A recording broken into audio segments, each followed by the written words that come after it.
All right, we're back at this vehicle again. And so now I have it filled up all the way and it's running. And as you can see,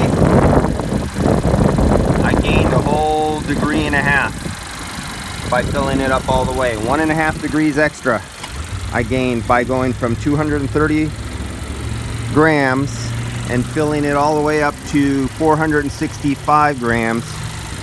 By putting the other half load of the refrigerant into the system, I gained 1.5 degree temperature out the dash. That is the difference. Let's look at our high sides. Now, remember, if you're using one of the little jerk-off big box store cans with that super cool shit and all the little bells and whistles, lubricants, and special super cool additives they're put in there, you don't get to see the high side. You only get to see the low side. And as you can see, we're cycling. And we're cycling pretty fast with a full load in here because that's how this car operates on a mild day. And there you go.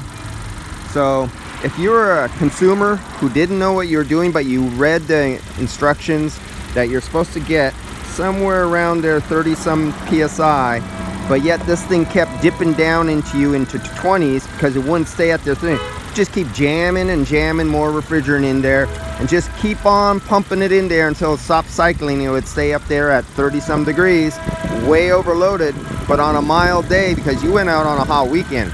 Well, now you're taking care of this on the weekday or a weekend and it's not so hot.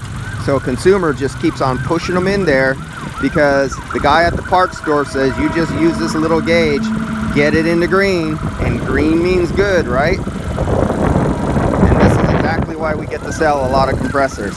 Thank you, big box stores. You keep selling those. For the guys it works for, it's great. They can brag about how good they were by using them. It's really nice that they could use it.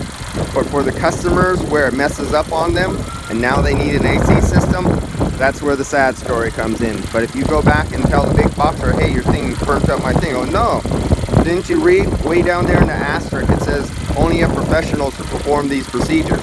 That's their legal loophole. If you read all the documents, you'll see they are not responsible for what you do, for what their advertising says you can get away with, even though you're supposed to fill it up by a little green line, go into the green section, and it'll be okay.